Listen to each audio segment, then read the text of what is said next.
गुजरात दौरे पर केंद्रीय गृह एवं सहकारिता मंत्री अमित शाह। अहमदाबाद में प्रधानमंत्री स्वनिधि योजना के लाभार्थियों से किया संवाद। कई और कार्यक्रमों में होंगे शामिल। नवरंगपुरा में गुजरात साहित्य महोत्सव का भी करेंगे उद्घाटन।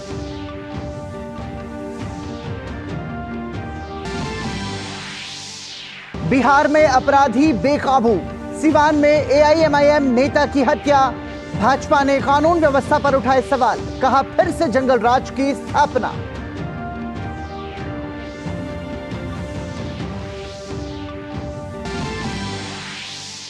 उपराष्ट्रपति जगदीप धनखड़ ने भारतीय सांख्यिकी सेवा 2023 बैच के प्रोबेशनर्स अधिकारियों से किया संवाद। बातचीत, संवाद, झगड़ा नहीं करने और सहयोग करने को बताया भारतीय संस्कृति। कहा यह सब का देश है, सबका विकास एक साथ होगा। जम्मू कश्मीर के बारामूला में आतंकी घटना। रिटायर्ड पुलिस अधिकारी मोहम्मद शफी की गोली मारकर हत्या। सुरक्षा बलों ने की इलाके की घेराबंदी।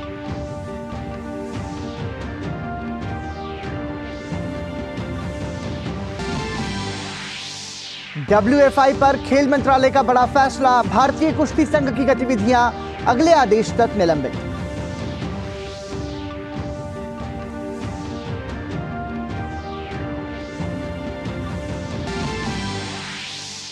मुंबई टेस्ट मैच में भारतीय महिला क्रिकेट टीम का शानदार प्रदर्शन। ऑस्ट्रेलियाई टीम को 8 विकेट से दी मात।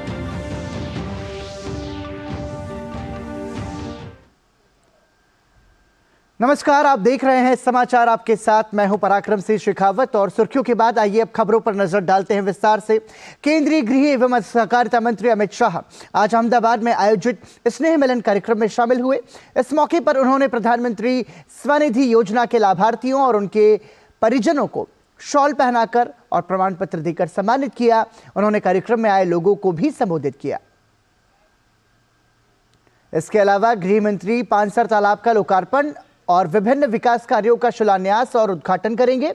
अमित शाह विशाल एकता सम्मेलन में भाग लेंगे और सरदार पटेल की 15 फीट ऊंची प्रतिमा का अनावरण करेंगे। इसके साथ ही गृह मंत्री गांधीनगर जन महोत्सव द्वारा आयोजित सांसद खेल प्रतियोगिता का शुभारंभ भी करेंगे।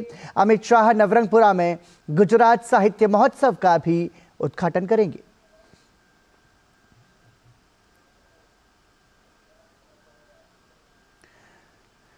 आपको बता दें कि गृह मंत्री अमित शाह का गुजरात दौरा और इस दौरान अमित शाह नवरंगपुरा में गुजरात साहित्य महोत्सव का उद्घाटन करेंगे। साथ ही साथ विभिन्न कार्यक्रमों में भी शिरकत करेंगे। वहीं बिहार के सिवान में बेखौफ बदमाशों ने हत्या की वारदात को अंजाम दिया है। सिवान जिले के हुसैनगंज थाना क्षेत्र में बदमाशों ने ऑल इंडिया मजलिस ए इत्तेहादुल मुस्लिमीन के नेता आरिफ जमाल की गोली मारकर हत्या कर दी। घटना को अंजाम देने के बाद बदमाश फरार हो गए। जानकारी के मुताबिक आरिफ जमाल अपनी दुकान पर बैठे हुए थे। इसी दौरान एक बाइक पर सवार 3 अज्ञात बदमाशों ने उन्हें गोली मार दी। गोली लगने के बाद गंभीर हालत में उन्हें अस्पताल भर्ती कराया गया, जहां चिकित्सकों ने जांच के बाद उन्हें मृत घोषित कर दिया। पुलिस इस मामले की जांच कर रही है। वहीं बिहार के सिवान में एआईएमआईएम नेता आरिफ जमाल की हत्या के बाद भाजपा लगातार बिहार सरकार पर हमलावर है। भाजपा प्रवक्ता अरविंद सिंह ने कहा कि बिहार में अपराधियों की बहार है। बिहार में फिर से जंगल राज की स्थापना हो चुकी है। बिहार में अपराधियों का बहार है और तेजस्वी और लालू जी की सरकार है और नीतीश कुमार है। सिवान में एआईएम के नेता आरिफ जमाल को गोली मार करके हत्या कर दिया गया। वो सिवान में एआईएम के वो जिला अध्यक्ष थे। तो अब इस आपराधिक गठजोड़ में, इस आपराधिक की जंगल राज की सरकार में, जिसके उप मुख्यमंत्री श्री तेजस्वी यादव हैं और जिसके नेता श्री लालू यादव हैं, जंगल राज की स्थापना बिहार में हो चुकी है। और अब भगवान ही बचाएंगे इस जंगल राज से, या तो ईश्वर बचाएंगे या भाजपा बचाएगी। वहीं जम्मू कश्मीर में एक और आतंकी घटना सामने आई है। बारामूला में आतंकियों ने रिटायर्ड पुलिस अधिकारी मोहम्मद शफी की गोली मारकर हत्या कर दी है। घटना के बाद सुरक्षा बलों ने इलाके की घेराबंदी कर दी है। जानकारी के अनुसार रिटायर्ड पुलिस अधिकारी मस्जिद में अजान दे रहे थे, इसी दौरान उन पर हमला हुआ।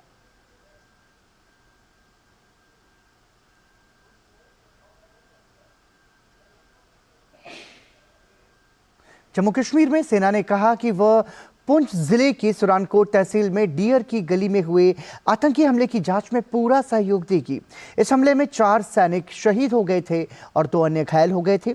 प्रशासन ने मृतकों के आश्रितों को मुआवजा और नौकरी देने की घोषणा भी की है।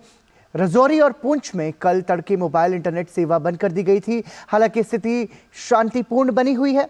सुरक्षा बलों ने पर्वतीय इलाकों और अन्य जगहों पर आतंकियों की तलाश के लिए अभियान तेज कर दिया है। आतंकियों की धरपकड़ के लिए हेलीकॉप्टर, ड्रोन और पैरा कमांडो की मदद ली जा रही है। खबरों के अनुसार सुरक्षा बल पिरमजाल पहाड़ियों की गुफाओं और अन्य ऊपरी हिस्सों में विशेष अभियान चला रहे हैं। खबर है कि इन जगहों पर लगभग 30 विदेशी आतंकी छिपे हुए हैं।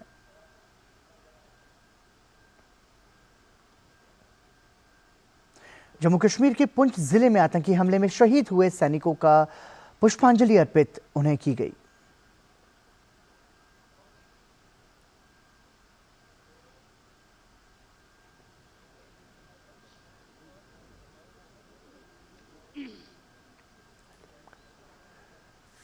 ये जम्मू कश्मीर के पुंछ जिले में हुए आतंकी हमले में शहीद जो जवान हुए थे, उनके पार्थिव देह पर पुष्पांजलि अर्पित की गई।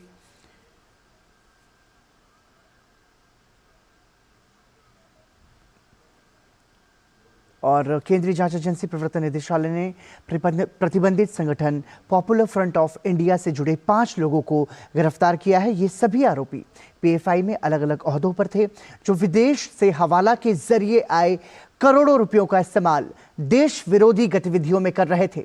ईडी के अनुसार गिरफ्तार किए गए प्रमुख सदस्यों में पीएफआई के संस्थापक सदस्यों में से एक एएस इस्माइल, संगठन की कर्नाटक इकाई के अध्यक्ष मोहम्मद शाकिफ, 2020 तक राष्ट्रीय सचिव रहे अनीस अहमद, संगठन को जब प्रतिबंधित किया गया उस वक्त राष्ट्रीय सचिव रहे अफसर पाशा और संगठन के मौजूदा राष्ट्रीय उपाध्यक्ष ईएम अब्दुल रहमान शामिल हैं। दरअसल साल 2018 में 2 मई को दर्ज की गई ECIR में गिरफ्तार सभी 5 आरोपियों से ईडी ने दिल्ली की तिहाड़ जेल में हाल ही में 19 दिसंबर को पूछताछ की थी। वहीं उपराष्ट्रपति जगदीप धनखड़ ने कांग्रेस अध्यक्ष मल्लिकार्जुन खड़गे को फिर से पत्र लिखा है। उन्होंने संसद में व्यवधान और विपक्षी सांसदों के निलंबन के मुद्दे पर बातचीत के लिए उन्हें अपने आवास पर क्रिसमस के दिन आमंत्रित किया है। अपने पत्र में उपराष्ट्रपति जगदीप धनखड़ ने लिखा कि रणनीति बनाकर व्यवधान और अशांति फैलाना लोकतंत्र के मंदिर को अपवित्र करने से कम नहीं है। सदन के अंदर भी विचार विमर्श के लिए मेरे हर आग्रह पर आपने सिरे से नकार दिया। सदन में मुझे इस पीड़ा को भी वहन करना पड़ा। अगर विचार करें तो आप स्वयं स्वीकार करेंगे कि नेता प्रतिपक्ष द्वारा इस प्रकार सभापति के साथ बातचीत और संवाद का तिरस्कार करना, सदन के अंदर भी ऐसे हर अनुरोध को नकार देना, ऐसा होना तो न सिर्फ अभूतपूर्व है बल्कि उस स्थापित संसदीय परिपाटी के भी विरुद्ध है जिसमें आप जैसा वरिष्ठ सांसद निष्णात और निपुण है। उपराष्ट्रपति ने आगे लिखा कि व्यवधान इरादतन था और रणनीति के तहत था। इस प्रकरण में मुख्य विपक्षी दल की पूर्व नियोजित भूमिका की ओर इंगित करके मैं आपको लज्जित नहीं करना चाहता, लेकिन जब कभी भी मुझे आपसे बातचीत करने का अवसर लाभ मिलेगा मैं आपसे वह साझा अवश्य करूंगा। आपको याद ही होगा कि मैंने पहले भी आपके साथ अपने कक्ष में वो संवेदनशील तथ्य साझा किए थे जब आपके दल की एक सदस्य सदन की कार्यवाही की वीडियोग्राफी करते हुए पाई गई थी। वहीं उपराष्ट्रपति जगदीप धनखड़ ने भारतीय सांख्यिकी सेवा ISS 2023 बैच के परिवीक्षार्थियों के साथ बातचीत की। इस मौके पर उन्होंने कहा कि बातचीत, संवाद, झगड़ा नहीं करना और सहयोग करना हमारी संस्कृति है और ये सभी का देश है। सबका विकास एक साथ होगा। राष्ट्रीय स्वयंसेवक संघ के सरसंघचालक डॉक्टर मोहन भागवत ने आज हरियाणा के मुख्यमंत्री मनोहर लाल खट्टर के साथ हरिद्वार के कनखल स्थित श्री हरिहर आश्रम में दिव्य आध्यात्मिक महोत्सव का उद्घाटन किया। यह कार्यक्रम आचार्य महामंडलेश्वर स्वामी श्री अवधेशानंद गिरी के जूना अखाड़ा आचार्य पीठ की स्थापना के 25 वर्ष पूरे होने के उपलक्ष्य में श्री दत्त जयंती के रूप में आयोजित किया गया। देश को चलाने वाले तंत्र के जो लोग हैं वो प्रजा के पालन की बुद्धि रखकर उस तंत्र में रहे प्रजा को रूल करने की बुद्धि से न रहे। जो हमारे प्रधानमंत्री जी ने कहा पार्लियामेंट में आने के पहले दिन कि मैं प्रधान सेवक हूं, इस वृत्ति से लोग सत्ता में प्रशासन में रहे। स्वस्ति प्रजाभ्य परिपालयन्ता न्याय्येन मार्गेण, और न्याय के मार्ग से। कोलकाता का ऐतिहासिक ब्रिगेड परेड ग्राउंड आज विश्व रिकॉर्ड रचने को तैयार है। यहां 1 लाख से अधिक लोग साथ मिलकर गीता पाठ करने वाले हैं। अब तक 1,30,000 लोग गीता पाठ करने के लिए पंजीकरण करवा चुके हैं। इससे पहले कभी भी इतनी बड़ी संख्या में लोगों ने एक साथ बैठकर गीता पाठ नहीं किया है।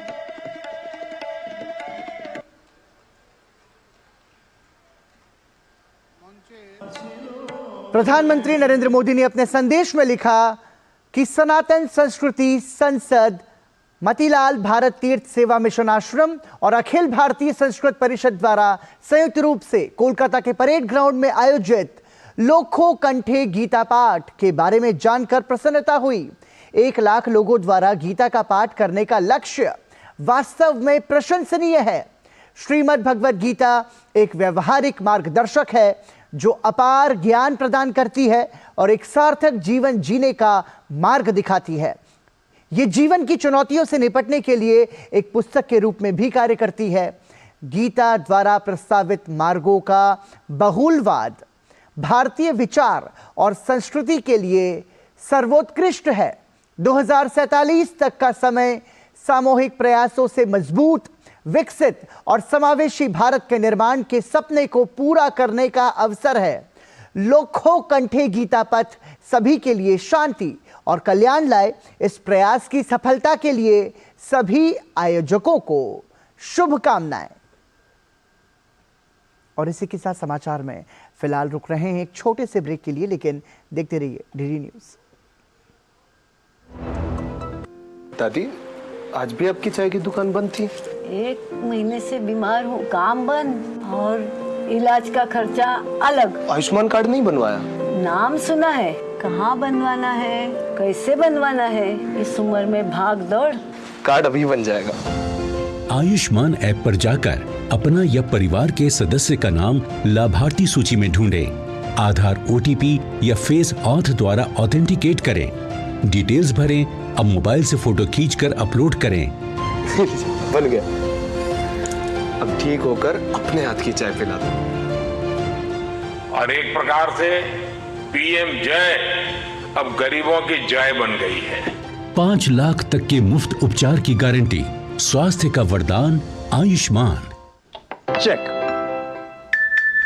जाना पड़ेगा। अरे गेम छोड़ के 1 महीना हो गया कंप्लेंट किए हुए, बैंक रिफंड ही नहीं कर रहा है। कंप्लेंट करनी है। अरे बैठिए बैठिए, यहीं से कर लीजिए RBI के ऑम्बुड्समैन को। कैसे? RBI अधिकृत बैंक, NBFC या डिजिटल लेन देन के जितने भी प्लेटफॉर्म्स हैं, उनकी शिकायत आप कर सकते हैं घर बैठे बैठे। RBI के CMS पोर्टल पर। ये हो गया चेकमेट। कंप्लेंट करेंगे क्या? RBI कहता है जानकार बनिए, सतर्क रहिए। एक बार फिर आपका स्वागत। आप देख रहे हैं समाचार। भारतीय खेल मंत्रालय ने नवनिर्वाचित भारतीय कुश्ती संघ की गतिविधियों को निलंबित कर दिया है। हाल ही में कुश्ती महासंघ का चुनाव हुआ था, जिसमें संजय सिंह को अध्यक्ष चुना गया था। WFI की गतिविधियां निलंबित करने के कारण कुश्ती संघ के नवनिर्वाचित अध्यक्ष संजय सिंह ने 21 दिसंबर को अध्यक्ष बनते ही घोषणा की थी कि अंडर 15 और अंडर 20 के नेशनल्स इस साल के अंत में आयोजित किए जाएंगे। ये घोषणा जल्दबाजी में की गई। इस प्रतियोगिता में भाग लेने वाले पहलवानों को पर्याप्त नोटिस नहीं दिया गया। ये कुश्ती संघ के प्रावधानों का उल्लंघन है। अंतर्राष्ट्रीय कुश्ती संघ UWW ने अभी भी WFI का सस्पेंशन हटाने की आधिकारिक सूचना नहीं दी है। WFI को अपनी सारी गतिविधियां तत्काल निलंबित करने के निर्देश दिए गए हैं।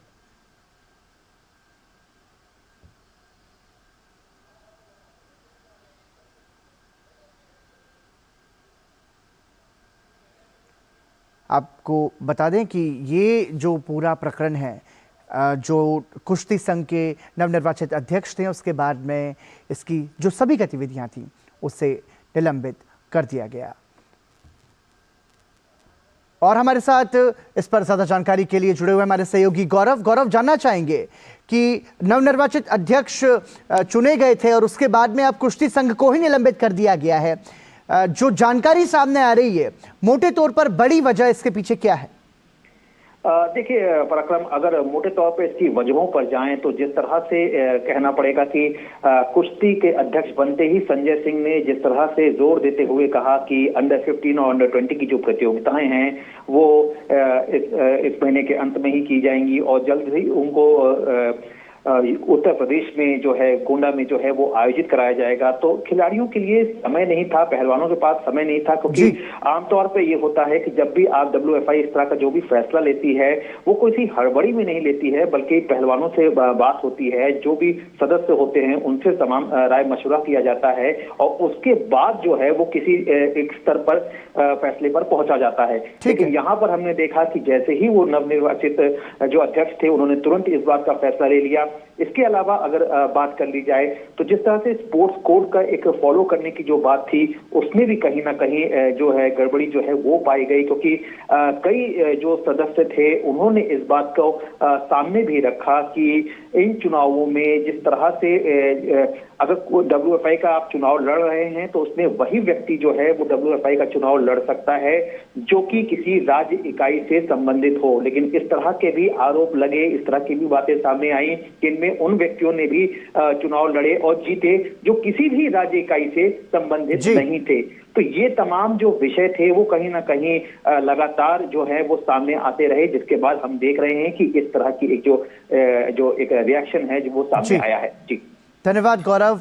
तो जो जानकारी सामने आई कि नियमों के उल्लंघन की वजह से WFI की सभी गतिविधियों को तत्काल निलंबित करने के निर्देश दिए गए हैं। बात करते हैं अगली खबर की। भारतीय नौसेना अरब सागर में इजरायली जहाज पर बीते दिनों हुए ड्रोन अटैक की जांच कर रही है। इसके लिए युद्धपोत INS मोर्मुगाओ भारत आने वाले व्यापारिक जहाज MV कैम प्लूटो पहुंचा।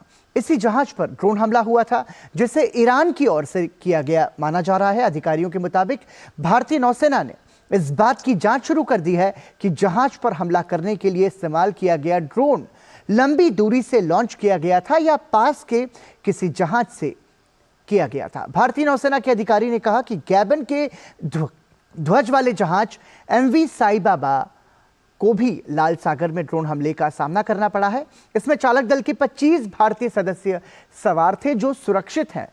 ये भारतीय ध्वज वाला जहाज नहीं है।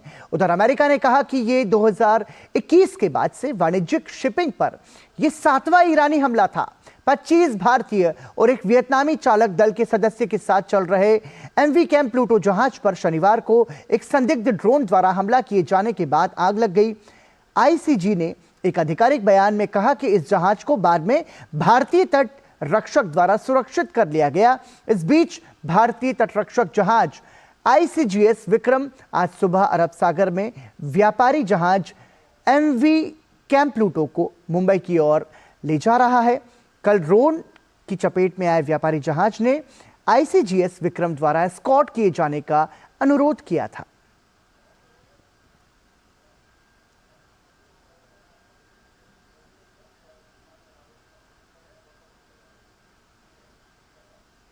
और आइए आपको सीधा लिए चलते हैं।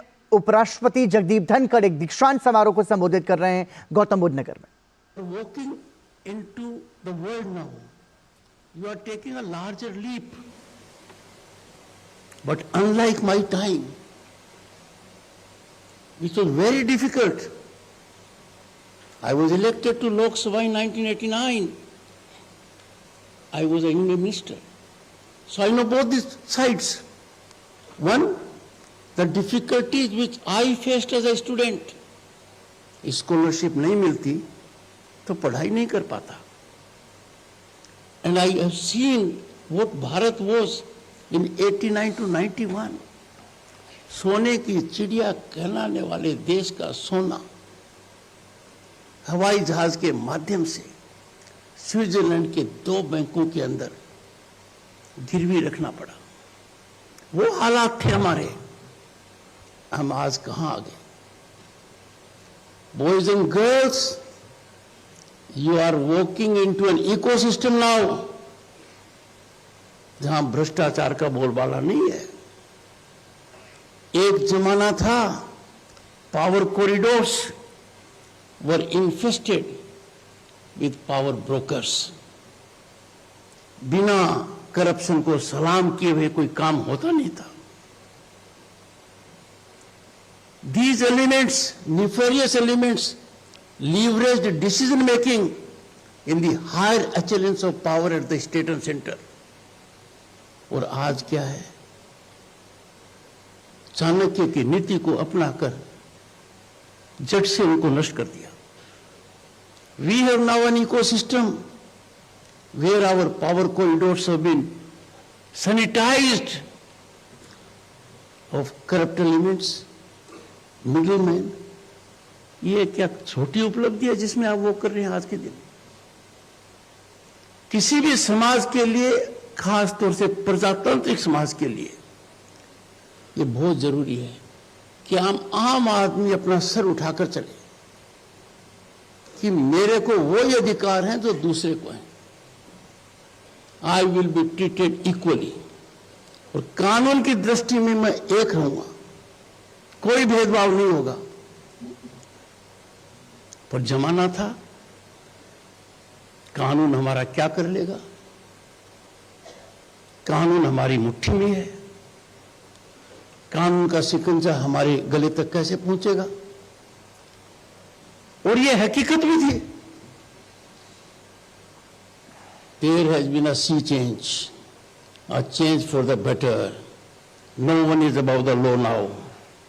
किसी लिनेज का हो, किसी सक्सेशन का हो, किसी पद का हो, कोई भी हो, पर एक नई संस्कृति चालू हो गई है which the young minds of this country have to deal with. जब ऐसे एलिमेंट्स को, जिन्होंने कानून का उल्लंघन किया है, जो करप्शन में लिप्त हैं, I am not talking in politics, I am talking in general, they are accountable only to law. उनको रिलीफ यदि अगर कहीं मिलेगी तो कानून के रास्ते से मिलेगी। मुझे समझ में नहीं आता वो सड़क पर क्यों आ जाते हैं। You have to generate that system. India, our Bharat, is witnessing phenomenal growth, unprecedented growth. हमने तो सपना भी नहीं देखा था कि क्या भारत यह स्वरूप लेगा। आपने भी नहीं देखा था उत्तर प्रदेश में कि यहां पर इस प्रकार का लॉ एंड ऑर्डर का वातावरण होगा, लोग इन्वेस्टमेंट यहां करना चाहेंगे, हर तरीके से देश फूलेगा फलेगा उत्तर प्रदेश के आधार पर। यह बदलाव आया है। जो संस्थाएं विदेशों में, international monetary fund, world bank, पहले क्या कहते थे, India is one of the 5 fragile economies. हमारी इकोनॉमी आज से 10 साल पहले विश्व के लिए चिंता का विषय थी। Now we are the 5th largest global economy. ये आपके लिए फायदे की बात है। जिन्होंने सदियों तक हम पर राज किया वो हमारे पीछे हैं। यूके, फ्रांस को भी हमने पीछे छोड़ा है। By turn of this decade, by 2030 we would have left behind Japan and Germany also. और हम विश्व की तीसरी आर्थिक महाशक्ति बनेंगे। पर माननीय मुख्यमंत्री जी ने जो कहा है, समस्या समझना, समस्या का आकलन करना, समस्या के समाधान का रास्ता ढूंढना, समस्या का समाधान कौन करेंगे उनको चिन्हित करना और फिर करना। भारत के उपराष्ट्रपति जगदीप धनखड़ गौतम बुद्ध नगर के एक विश्वविद्यालय के दीक्षांत समारोह को संबोधित कर रहे थे, जिसका सीधा प्रसारण आप देख रहे थे। बात करते हैं अगली खबर की। केंद्रीय प्रत्यक्ष कर बोर्ड ने वित्त वर्ष 2023-24 आकलन वर्ष 2024-25 के लिए आयकर रिटर्न फॉर्म ITR 1 और ITR 4 के लिए अधिसूचना जारी कर दी है। ITR 1 का सहज और ITR 4 को सुगम फॉर्म कहा गया है। 50 लाख रुपए तक सालाना कमाई वाले नागरिक ITR 1 फॉर्म भर सकते हैं। ये कमाई किसी भी सोर्स जैसे सैलरी यानी कि वेतन, पेंशन या अन्य तरीके से हो सकती है। इसके साथ ही 5,000 रुपए तक की कृषि आय भी इसमें शामिल रहेगी। इस साल के ITR 1 में ही आपको इनकम टैक्स की नई व्यवस्था को भी चुनने का अवसर मिलेगा। नई व्यवस्था में इसमें 7 लाख रुपए तक की आमदनी पर कोई भी टैक्स नहीं लगेगा। इसके साथ ही आपको पहले की तरह टैक्स की रियायत भी नहीं मिलेगी। अगर आपको आयकर की धारा 80C, 80D, 80G के तहत छूट का लाभ लेना है तो आपको इसका विकल्प फॉर्म ITR 1 में भरना पड़ेगा। आपको बता दें कि बजट 2023 में ही नई व्यवस्था को डिफॉल्ट व्यवस्था बनाने की सुविधा दी गई थी। ये नए फॉर्म्स 1 अप्रैल 2024 से लागू हो जाएंगे और आयकर रिटर्न भरने की अंतिम तारीख आमतौर पर 31 जुलाई रहती है। ITR 4 में भी नई और पुरानी कर व्यवस्था चुनने का विकल्प रहेगा। 50 लाख तक की आय वाले कॉन्ट्रैक्चुअल प्रोफेशनल्स जो घर से ही अपना काम कर रहे हैं अथवा कॉन्ट्रैक्ट पर IT कंपनियों में सेवाएं दे रहे हैं, इस फॉर्म को भर सकते हैं। वहीं देश में बीते 24 घंटे में कोविड के 656 मामले सामने आए हैं। देश में कोविड के कुल सक्रिय मामले 3,700 से ज्यादा हैं। केरल, तमिलनाडु, कर्नाटक, महाराष्ट्र, गोवा में कोविड के ज्यादा मामले आ रहे हैं। कोविड से बचने के लिए भीड़भाड़ में जाने से बचे, मास्क पहने, अपने हाथों को धोते रहें। वहीं भारतीय महिला क्रिकेट टीम का टेस्ट में शानदार प्रदर्शन जारी है। उसने इंग्लैंड के बाद अब ऑस्ट्रेलिया के खिलाफ भी जीत हासिल कर ली है। टीम इंडिया ने इकलौते टेस्ट मैच में कंगारू टीम को 8 विकेट से हराया। भारत ने पहली पारी में 406 और ऑस्ट्रेलिया ने 219 रन बनाए थे।